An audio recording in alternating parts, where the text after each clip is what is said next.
Bienvenue dans SOS Agent Immo. Dans cette nouvelle série, je vais accompagner 2 professionnels de l'immobilier à développer leur activité de conseiller immobilier et de courtier immobilier grâce aux outils digitaux que l'on a à notre disposition.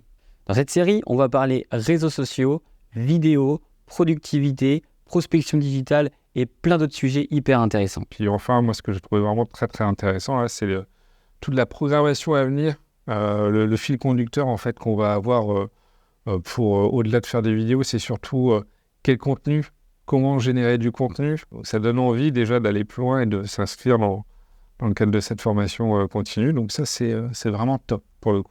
Et en fait, c'est vrai que Lucas, je trouve qu'effectivement, ton programme, moi, en tous les cas, va me permettre de me booster. Pour ce premier épisode, je me rends directement à l'agence de courtage en prêt immobilier Meilleur Taux à Saint-Sébastien-sur-Loire dans la banlieue nantaise pour aller rencontrer nos 2 professionnels de l'immobilier. Dites-moi, Catherine et Jean-Yves, pouvez-vous vous présenter en quelques mots? Oui, bonjour, donc Jean-Yves Toul, je suis courtier donc, en prêt immobilier à Meilleur Taux Saint-Sébastien-sur-Loire. Ça fait maintenant 6 ans que j'exerce cette profession. J'ai eu l'occasion d'accompagner à peu près une cinquantaine de clients au cours de l'année passée. Oui, bonjour. Catherine Chenet, donc voilà, je travaille depuis plus de, on va dire, d'une 13 ans à peu près dans l'immobilier. Je suis en l'occurrence négociatrice et la particularité, c'est que j'ai la possibilité de pouvoir exercer au sein d'une agence. Comme vous le savez, depuis quelques années, les outils digitaux sont en pleine expansion. On parle d'intelligence artificielle, on a de multiples outils à notre disposition pour pouvoir développer notre activité. La problématique est que nombreux de conseillers immobiliers ou de professionnels de l'immobilier ont du mal à optimiser l'utilisation de ces outils digitaux dans leur quotidien. Alors dites-moi, Catherine et Jean-Yves, pourquoi vous êtes intéressés par les outils digitaux et en quoi vous pensez du coup que ça peut vous aider? Aujourd'hui, c'est quand même quelque chose que je pense qui est quand même intéressant.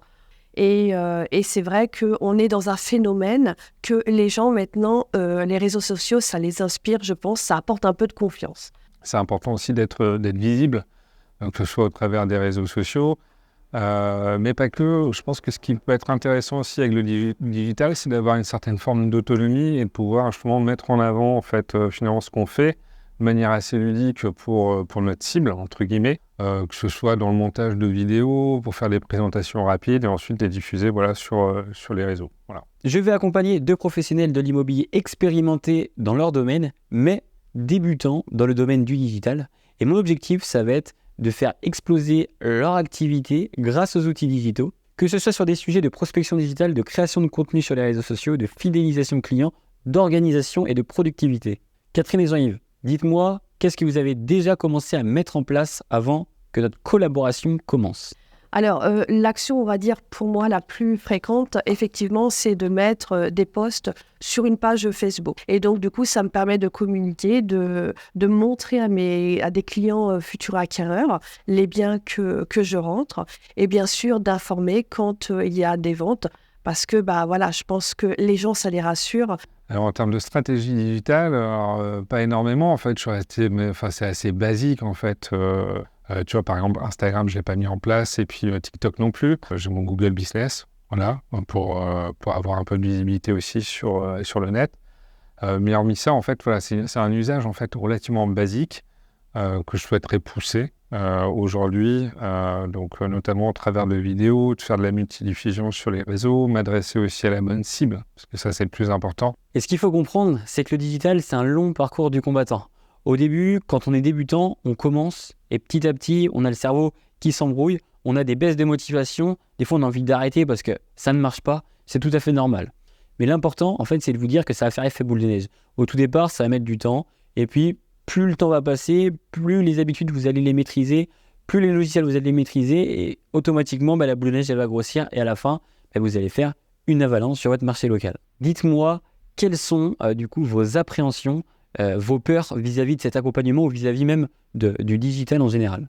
C'est vraiment est-ce qu'on peut toujours vouloir bien faire, être volontaire dans cette démarche-là, mais le but, en fait, moi, c'est de connaître les différents codes, on va dire, de communication en fonction de ce que je souhaite mettre en place pour bien faire les choses. Donc, pour mon appréhension, en fait, c'est aller un peu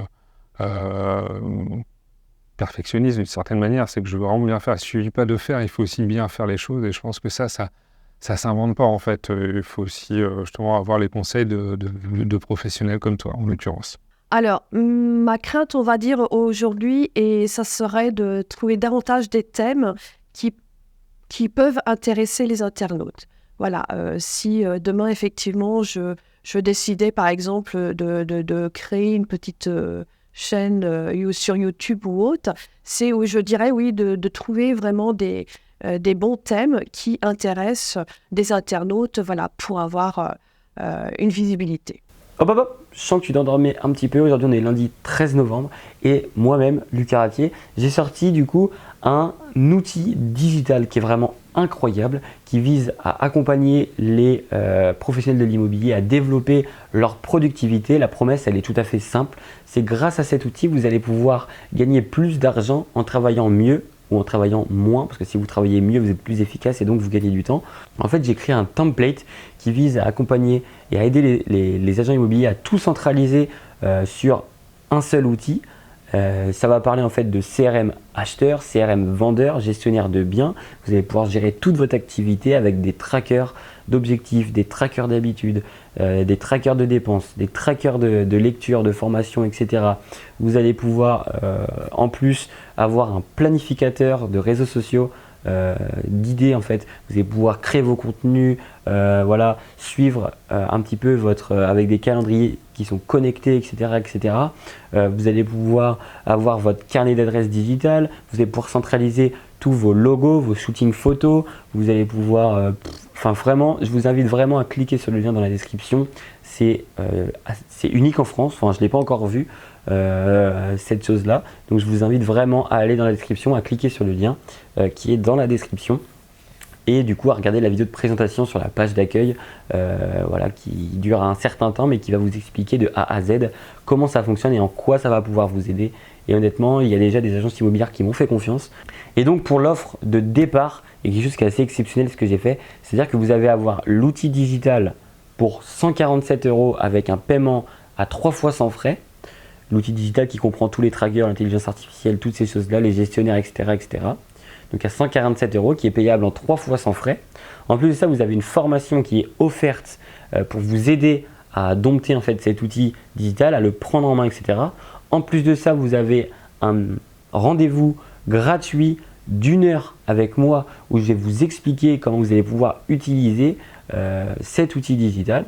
Et vous allez bénéficier en plus d'un groupe d'entraide, encore une fois, qui est totalement gratuit sur LinkedIn. Vous allez pouvoir échanger avec toutes les personnes qui utilisent cet outil digital qui s'appelle Conseiller Productif. Pour soutenir la série, pour soutenir l'aventure de de vos deux confrères, Catherine et Jean-Yves, n'hésitez pas à liker la vidéo, à donner votre avis et à poser vos questions dans les commentaires et surtout à vous abonner à la chaîne YouTube pour suivre les aventures. Il y aura des vidéos toutes les 2 semaines. Et j'espère vraiment que ce format va vous plaire. Alors j'espère que vous êtes prêts pour ce nouveau concept. On part tout de suite au cours du jour. C'est parti. Du client que tu as sur ton secteur. Et on va essayer de réfléchir ensemble sur votre client type chacun. Pour pouvoir après comprendre comment vous pouvez l'attirer. Parce qu'en fait si on ne fixe pas un profil type, vous allez peut-être publier des vidéos mais dans le vide. Oui, Parce que vous allez peut-être multiplier les efforts, aller sur ce réseau social-là, alors qu'en fait, il n'est pas du tout sur ce réseau social-là, etc., etc. Donc c'est important de fixer les bases. Et comment trouver des idées. Et comment trouver, parce qu'en fait, il y a des stratégies à obtenir. Et on va parler des stratégies que vous allez pouvoir mettre en place. Donc comme vous l'avez compris, aujourd'hui, il va y avoir 2 thématiques abordées dans le cours du jour. Et ensuite, Catherine et Jean-Yves repartiront avec des exercices à faire ou des choses à remplir pour dans 2 semaines, tout simplement. On va donc aborder 2 sujets, le persona client, c'est-à-dire la cible client, et comment trouver des idées de contenu. Donc les objectifs de Catherine vont être objectif 1, attirer les prospects vendeurs de son secteur géographique, et 2, se construire une armée d'apporteurs d'affaires et entretenir cette relation pour qu'ils ne t'oublient pas. Ça sert aussi à ça. Et donc Jean-Yves, je te laisse présenter toi, tes objectifs. Alors, objectif numéro 1, c'est attirer les conseillers immobiliers, favoriser les recommandations et se construire une armée d'apporteurs d'affaires. Objectif numéro 2, les particuliers acheteurs, avoir des prospects acheteurs pour ne plus être dépendants uniquement des conseillers immobiliers. Il y a une cible pro et perso, quoi. Exactement, B2B et B2C. Comme vous avez pu le voir concernant les 2 objectifs de chaque individu, ils sont relativement identiques. C'est-à-dire qu'ils vont devoir trouver des clients grâce aux réseaux sociaux et aussi du coup des apporteurs d'affaires grâce aux réseaux sociaux. Cependant, une petite différence diverge entre le métier de conseiller immobilier et le métier de courtier immobilier. Le métier de conseiller immobilier, il va être à 100% en B2C, c'est-à-dire qu'il va être de particulier à particulier, que ce soit pour trouver des nouveaux clients, des nouveaux prospects acheteurs ou vendeurs, ou alors des apporteurs d'affaires qui seront généralement des particuliers que l'on en fait remerciera lors de la signature de l'acte authentique en leur redonnant un pourcentage de notre chiffre d'affaires à travers un chèque ou un virement pour les remercier. Alors que Jean-Yves, qui est courtier, lui, a une filière B2C, c'est-à-dire particulier à particulier quand il va chercher des nouveaux prospects acheteurs uniquement, puisque lui, il cherche que de l'acheteur, puisqu'il est courtier. Et ensuite, du coup, il va avoir un outil apporteur d'affaires B2B, donc de professionnel à professionnel, c'est-à-dire que les professionnels de l'immobilier vont souvent lui envoyer des clients. Jean-Yves va leur offrir la certitude de leur financement ou de leur solvabilité de prêt. Et en échange, du coup, Jean-Yves va remercier ses apporteurs d'affaires, donc les conseillers immobiliers, les mandataires, les chasseurs immobiliers, etc., en leur remettant aussi un pourcentage de ses honoraires de banque ou alors de ses commissions de courtage. Donc, ils vont devoir travailler sur leurs réseaux sociaux sur 2 axes. L'axe de prospection directe avec leur cible directe et essayer d'entretenir une relation avec des apporteurs d'affaires qui vont pouvoir leur générer des affaires en continu en les remerciant par la suite. Il y a un espion derrière nous. Ne vous retournez pas, Catherine, ne te retourne pas. Et oui, donc petit moment un petit peu drôle. C'est vrai que moi, ça me fait un peu bizarre aussi de coacher parce que c'est la première fois que je coach ou que je forme ou que j'accompagne des personnes. En fait, d'habitude, j'étais plus dans des métiers de freelance. Et donc, c'est vrai que c'est un petit peu drôle et donc on en a rigolé un petit peu avec Jean-Yves. On continue. En fait, moi, c'est vrai que c'est le bien qui génère, qui suscite en fait l'intérêt de. Oui, majoritairement, je pense que c'est peut-être plus des gens qui viennent de Nantes. Ah oui, oui, ouais. Là, c'est sur les acheteurs. Oui. Du coup, ça va plus être des Nantais. Lors du coup de la réalisation des personas clients, il y a quelque chose qui est important quand vous travaillez en fait dans un secteur local, ça va être bien d'identifier la cible et surtout sa situation géographique. Donc par exemple ici si on prend l'exemple de Catherine qui est conseiller immobilier dans le sud de Loire, dans le département de la Loire-Atlantique, dans le sud du département. L'objectif c'est de bien identifier d'où viennent ses clients majoritairement. On ne pourra jamais, ce ne sera jamais une généralité, mais en moyenne d'où ils viennent et concernant ces vendeurs, d'où ils sont et pourquoi pas vers où ils veulent aller, etc. etc. C'est important, notamment pour pouvoir faire des vidéos intéressantes, notamment sur YouTube, et référencer avec des mots-clés en fait vos vidéos pour que ces personnes-là vous retrouvent. Et après, dans les motivations, tu pourras mettre des Nantais qui, par exemple, ont envie d'avoir un grand terrain, ont envie de calme. Ouais. Tu vois. Encore une fois, c'est hyper important de cibler les motivations de vos clients. Vraiment de ne pas prendre à la légère cela. Donc les 2 choses importantes, ça va être, les 3 choses super importantes, ça va être le secteur géographique, où ils sont, où ils veulent aller, leur motivation, qu'est-ce qui va les pousser à vouloir quitter en fait leur vie actuelle pour aller vers une autre vie, et que ça soit pour acheteur ou vendeur. Et surtout aussi, ce qui est important, on verra par la suite, ça va être leurs problèmes, les défis qu'ils rencontrent. Et puis les motivations, ça va être tout ce que, par exemple, je sais pas moi, avoir un agent immobilier professionnel ou avoir un agent immobilier de confiance qui va les conseiller, c'est ça leur motivation. D'accord. Souvent, je sais pas, par exemple, si c'est des primo-excédents, peut-être qu'ils vont avoir plus un besoin de conseil. Oui, d'être rassurés, puis de confiance, alors que si c'est peut-être des personnes qui achètent pour la 3e fois, là ça va plus être quelqu'un qui va leur trouver la bonne opportunité. Oui, voilà, parce qu'eux, ils auront plus du résultat. Vous voyez, ici, on a vraiment fait la différence entre les primo-accédants, c'est-à-dire les personnes qui achètent pour la première fois, et des personnes qui achètent peut-être pour leur 2e ou 3e fois, qui ont déjà acheté, déjà une expérience dans l'achat. Forcément, ils ne vont pas avoir les mêmes motivations, ils ne vont pas avoir les mêmes besoins, ils ne vont pas avoir les mêmes problématiques lors de leur achat.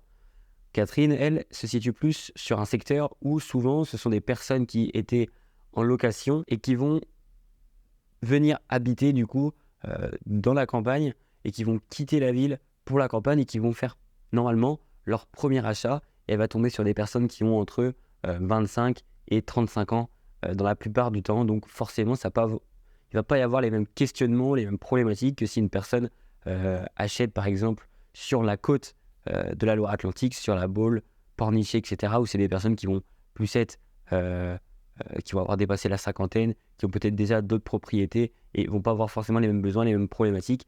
Et en plus, on va sûrement pas les trouver en fait sur les mêmes réseaux sociaux. On va pas utiliser les mêmes canaux de communication digitaux pour les toucher, ces personnes-là, tout simplement. Et en fait, moi j'ai mis qu'on va utiliser aucun réseau social, on va utiliser que YouTube en fait. Ok. Et le but, c'est qu'à travers vos vidéos YouTube, on va faire du sous-contenu. C'est-à-dire qu'en fait, on va diviser vos vidéos YouTube et vous allez les remettre sur un réseau social secondaire. Donc, toi, ton réseau d'apporteurs d'affaires, ça va être LinkedIn. Ouais. Donc, toi, tu vas avoir YouTube et LinkedIn. Mhm. Et Catherine, elle va avoir YouTube et Instagram, Facebook. Parce que je l'ai mis Voilà. ensemble. Ouais. D'accord. Parce qu'on est sur du Ouais. temps. Et comme ça, en fait, vous allez gagner beaucoup de temps parce qu'en fait, vous allez faire juste une vidéo, par exemple, par semaine. Et cette vidéo, vous allez la diviser, exemple. Alors l'exemple, il est simple pour le comprendre. Il faut comprendre une chose, c'est que à travers cette stratégie, je vais choisir un réseau social attitré du coup à Catherine et un réseau social attitré à Jean-Yves. Vous avez compris, LinkedIn pour Jean-Yves, puisque lui, il est plus dans un business B2B, malgré qu'il peut avoir du B2C. Mais son but, c'est d'avoir des apporteurs d'affaires. Vous l'avez compris, aujourd'hui, il va y avoir deux thématiques abordées dans le cours. Et Catherine, elle va avoir un business repartiront avec des, c'est-à-dire qu'elle va opter pour des choses à remplir et Facebook, puisqu'elle a une page de semaine sur son agence de compte. On va donc aborder deux sujets. Donc on va le persona client, c'est-à-dire qu'elle pourra en fait faire le même et comment trouver des idées pour Facebook et Instagram tout simplement. Donc ça, c'est pour les réseaux sociaux. Le but, c'est de ne pas s'éparpiller. Catherine, elle n'a pas besoin d'avoir une page LinkedIn. Jean-Yves, pour le moment, il n'a pas besoin d'avoir une page Instagram. Chaque chose en son temps. On verra par la suite, quand ils maîtriseront bien le montage vidéo, la création, les idées, etc., peut-être que là, du coup, ils pourront aller voir sur d'autres réseaux sociaux. Mais il ne faut pas se brûler les ailes, il ne faut pas tout faire en même temps. Donc, on va se focaliser sur ces deux choses. Ensuite, comme vous l'avez entendu, on va se focaliser aussi sur YouTube pour les deux. Pourquoi ? Parce que YouTube est un moteur de recherche. Premièrement, YouTube est aussi rattaché à Google. Deuxièmement, c'est-à-dire que les algorithmes sont liés. Et YouTube, du coup, est la plateforme idéale pour les personnes qui se posent des questions, qui ont besoin de tutoriels, qui ont besoin d'aide, qui ont des problématiques. Ensuite, du coup, comme vous l'avez compris, Catherine et Jean-Yves vont devoir faire des vidéos sur YouTube. Et pour, premièrement, puisque ce ne sont pas des experts, ils vont passer plus de temps sur le montage vidéo, ils vont passer plus de temps dans la création, dans les idées de leurs vidéos. Et donc, vu qu'on est au début, qu'ils vont mettre beaucoup de temps, le but, ça va être d'optimiser leur productivité, d'optimiser les process pour que en peu de temps, ils arrivent à créer un maximum de contenu. Et donc, cette stratégie, elle est simple, c'est qu'on va créer des vidéos sur YouTube longues, et à travers cette vidéo YouTube que l'on aura imaginé auparavant, le script, etc., on va pouvoir créer des sous-vidéos ou des sous-contenus qu'on va pouvoir utiliser sur les réseaux sociaux secondaires. Exemple, je m'imagine un exemple pour Catherine. Elle recherche des personnes qui déménagent de Nantes pour aller dans le sud du département.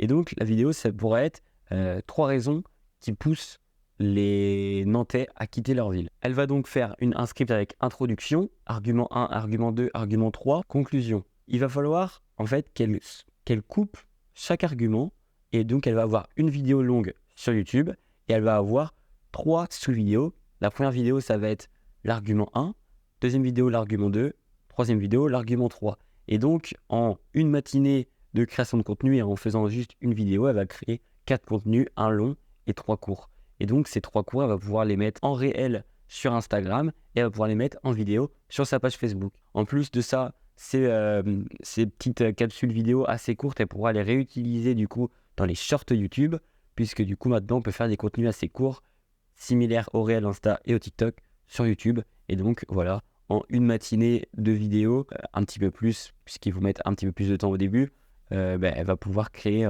4 contenus à 5 contenus grâce à une vidéo YouTube. Et donc, voilà, on aura optimisé leur temps et donc ça leur permettra aussi de garder du temps pour leur business attitré à eux, quoi, tout simplement. Pourquoi YouTube va être l'élément le plus important de notre communication ? Pourquoi on va déjà se concentrer sur YouTube ? C'est que YouTube, il est rattaché à Google. La majeure partie des gens, ils font des recherches sur Google. Oui. Vous pouvez donc apparaître dans le résultat des recherches Google, Oui. parce que tout est lié.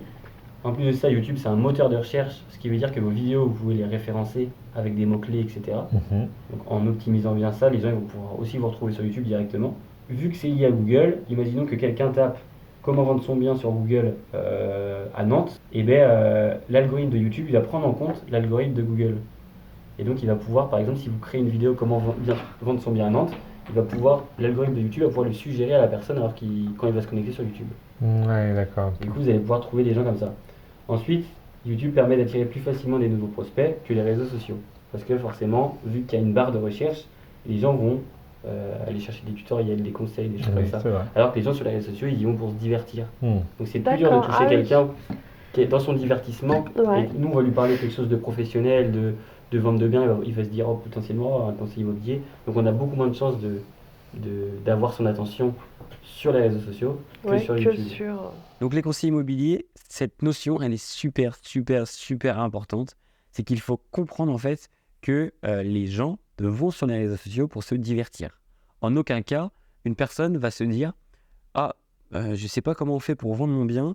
Ce que je vais faire, c'est que je vais aller sur Instagram, je vais taper « Comment vendre son bien en 2023 » et puis du coup, je vais essayer de voir les vidéos. Non, personne ne fait ça.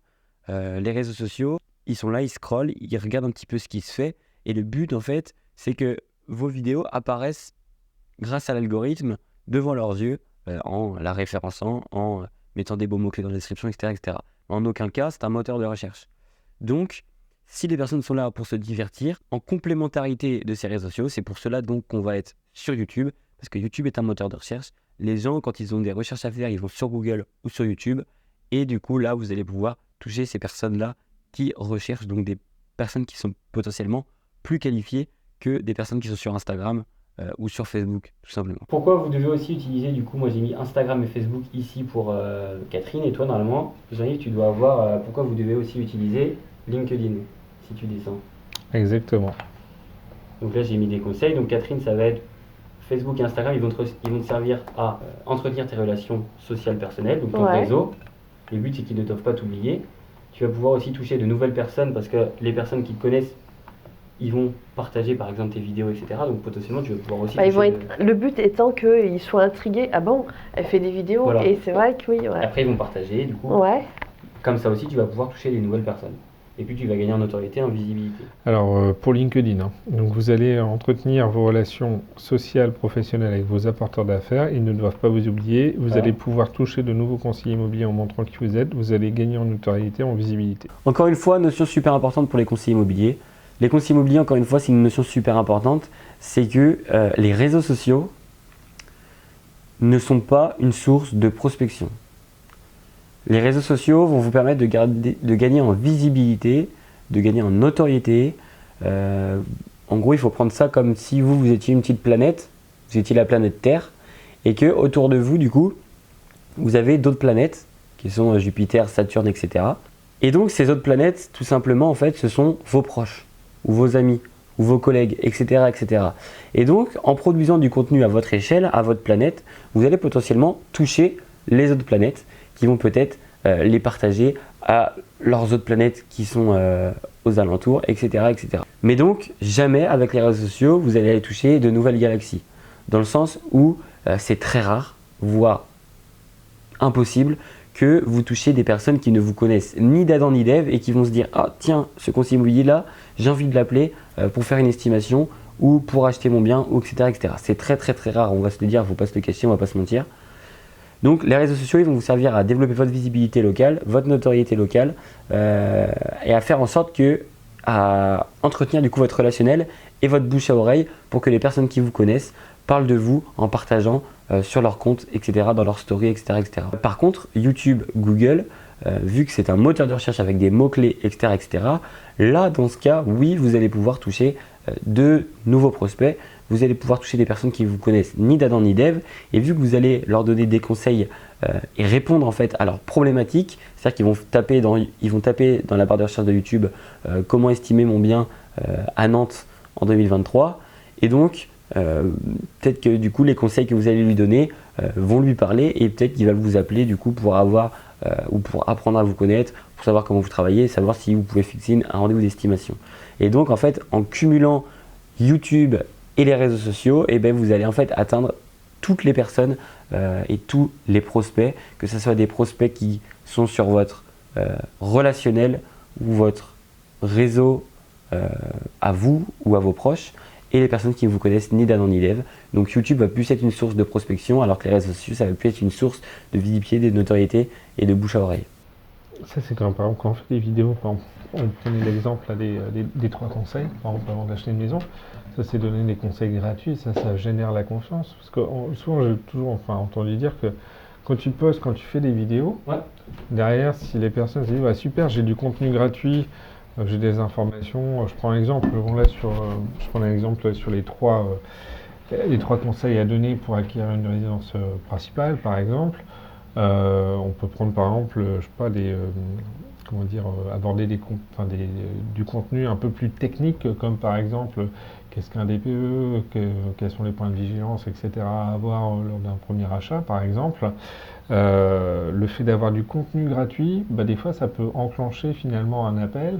Et la personne s'est dit, bah super, au moins la personne, elle m'a formé, entre guillemets, elle a répondu indirectement à des interrogations. Maintenant, c'est bon, je me lance. Je lui fais confiance. Et voilà, elle sait de quoi elle parle. Et puis, Exactement. des craintes, en fait. Les craintes, en fait. Bien sûr. Et ça, c'est de pas vendre, mal. tout comme d'acheter une maison. Par exemple, dans les 10 idées de contenu no, donc le premier, ça peut être par exemple faire une visite virtuelle des quartiers. C'est-à-dire que vous allez vous balader dans votre commune. Ça peut être faire un guide d'achat immobilier, ça peut être faire une série sur le marché immobilier local, ça peut être faire des témoignages de clients en vidéo, vous invitez des anciens clients, vous leur faites une petite interview, ça peut être comparer les quartiers et les communes entre eux. Enfin, je vous ai mis plein d'idées, vous pourrez lire, découvrir. Après, pareil pour le like. Like, ça va être, par exemple, là vous allez pouvoir faire un jour dans vous allez pouvoir emmener les personnes un jour dans votre vie de conseiller immobilier pour montrer de la transparence, comment vous travaillez, cet aspect-là, ou de courtier immobilier. Par exemple, un jour avec un courtier immobilier, par exemple le matin, je commence par traiter mes mails, je relance mes clients, et en fait vous allez faire une petite vidéo comme ça. Story, ça c'est par exemple raconter des histoires sur vos clients. Il y a des choses peut-être qui vous ont marqué. Des anecdotes, oui, ouais. Et en fait toute la connexion elle se crée là, en créant du sentiment un peu. Et du coup ils vont s'identifier à vous. Et ensuite, une fois qu'ils vont s'identifier, vous allez leur donner la confiance dans les derniers posts et là, ils vous appellent. Donc en fait, vous attirez, vous créez la connexion et puis vous donnez la confiance et puis après, ils vous appellent. Donc les conseillers immobiliers, la stratégie digitale que vous devez opter, que ce soit pour les réseaux sociaux ou pour YouTube ou pour toute autre vidéo, c'est la No Like Trust. C'est une stratégie qui est assez connue. Donc ça va être tout ce qui va être lié à attirer, ensuite créer du lien et ensuite du coup pousser les gens à passer à l'action. Et puis après, il y aura forcément toucher les personnes. Donner un peu de la confiance et on va pousser les gens du coup à passer à l'action. C'est-à-dire que vous allez pouvoir créer des guides, parler d'études de cas. Par exemple, Jean-Yves, en ce moment, on parle de tout ce qui est prêt compliqué, etc. Peut-être qu'il n'y a pas longtemps, tu as réussi à faire passer un prêt compliqué. Et par exemple, tu peux flouter les noms sur tes papiers, etc. Mais dire, bon ben voilà, cette personne, elle avait tant d'apports, donc j'ai fait ça pour lui, je lui ai obtenu, tu vois, des études de cas, des choses comme ça. Ça peut être pas mal de faire des choses comme ça. Sûr. En fait, tu donnes envie aux gens de venir te voir parce qu'ils pensent que t'as la solution magique en fait. Ouais. Donc les études de cas, ça peut le être prêt pas mal bancaire. pour toi, c'est très bien. Je pense que pour toi, ça peut être pas mal les études de cas. Idem pour Catherine par exemple, un bien qui est, je sais pas moi, qui est en vente depuis 6 mois, t'arrives, tac, tu fais des petits trucs. Ça serait bien, ouais. Les petites études de cas. Et oui, encore une fois, les conseillers immobiliers, ça c'est un contenu qui est très peu utilisé sur les réseaux sociaux ou sur YouTube, ce sont les études de cas. En effet, vous êtes professionnel de l'immobilier, vous avez une expérience, une expertise et vous aidez tous les jours des personnes à réaliser leur projet de vie. Donc ce que vous pouvez faire tout simplement, c'est sans citer le nom de vos clients, en floutant ou etc. raconter en fait comment vous êtes arrivé de la problématique rencontrée par vos clients à la solution et à la réalisation du projet final de vos clients. Et donc en racontant en fait la problématique que rencontrent vos clients, forcément les personnes qui regardent la vidéo vont s'identifier parce que potentiellement ils ont la même problématique que vos clients et du coup ils vont se dire moi j'ai la même problématique que mes clients, cette personne là elle a répondu à leur problématique, ils ont réussi à acheter grâce à cette personne là, peut-être que je vais les appeler pour acheter avec ce conseiller immobilier. On part de la problématique à la solution, étude de cas, c'est factuel, il y a des chiffres, vous pouvez même montrer les fiches si vous floutez bien sûr toutes les noms ou les choses qui pourraient identifier vos clients et donc grâce à ça vous allez pouvoir encore une fois, attirer des prospects et des personnes qualifiées. Je connais Canva. Canva, Ouais. on a la version gratuite. Oui. Moi, honnêtement, pour le prix qui vaut la version Oui, pro, c'est ce qu'il disait, fallait. honnêtement, il faut la prendre. Ouais. Ça coûte, franchement, c'est incroyable, tous les outils et ce qu'on peut faire, c'est ouf. Ouais. Donc moi, si vous pouvez la prendre, Pour franchement, 11,99 €, prenez-la. ouais. Ensuite, il faut un logiciel de montage. Est-ce que tu en as un, Jean-Yves, toi? Ouais, moi je suis sur FlexClip. Mais par contre, je sais pas comment couper les vidéos. Moi, je vous conseillerais. Et en fait, ça permet de faire des vidéos alors. Ça permet de tout faire. S'il y a un logiciel de vidéo que je vous propose et que je vous invite à acheter et à télécharger, c'est Filmora. C'est vraiment l'idéal pour les personnes qui ne sont pas vidéastes professionnels. Il y a des templates il y a un choix de templates déjà qui est illimité.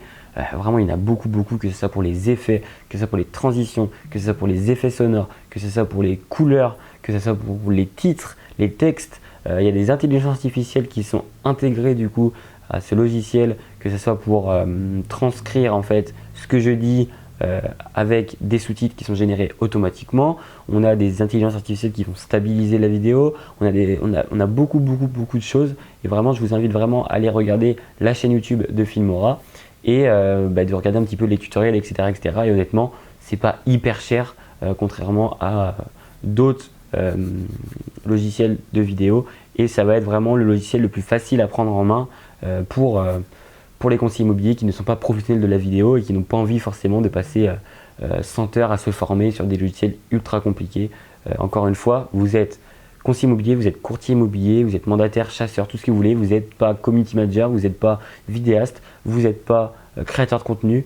Il ne faut pas confondre. Voilà. Votre vrai métier, ce qui va vous rapporter de l'argent, c'est le métier de conseiller immobilier, de courtier, etc. En aucun cas, il faut vous passer tout votre temps et toute votre énergie à vous former sur un tas de sujets. L'idéal, encore une fois, c'est d'être productif et d'aller à l'essentiel. Et si on prend la loi de Pareto, c'est les 20-80 et vous concentrez sur les 20% qui vont vous apporter le plus de résultats et oubliez les 80%, vous les laissez de côté. Je vous laisse tout simplement avec les réactions de Jean-Yves et de Catherine lorsque je leur ai montré comment ça fonctionnait Filmora. Honnêtement, quand on voit leurs réactions, ça donne envie d'aller en savoir plus sur le logiciel de montage. Si on veut le mettre 30 secondes, tac, Regardez on la descend. vitesse que ça prend. Ah, c'est énorme. Tu gères le format, tu peux faire des animations, etc. Tout est fait automatiquement, regarde. Et on peut faire des petits effets visuels, on est d'accord? Donc là, il est en 3D, par exemple, tu changes ici, et après tu mets animation 3D, et en 2 clics, je choisis, là j'ai un truc au pif, tu vois. Ah ouais, ah, c'est génial. Ah oui. Ah, c'est génial, Ouais, c'est ça. petit effet. Ouais. En fait, ça change tout. C'est excellent ces transitions-là. Bah oui, là tu fais venir. c'est vachement bien. Ouais. Et Ah, c'est top, ouais, ça il faut le prendre en fait. C'est hallucinant. Et Oui, franchement, c'est, là pour les débutants, les novices, c'est ouais, puis une fois que c'est maîtrisé, on fait nos vidéos et puis pam. Et donc le cours d'aujourd'hui touche à sa fin. Je vous laisse du coup avec leur ressenti. Donc n'oubliez pas le petit pouce bleu, abonnez-vous à la chaîne YouTube et laissez votre avis en commentaire et je vous dis à bientôt. Ciao.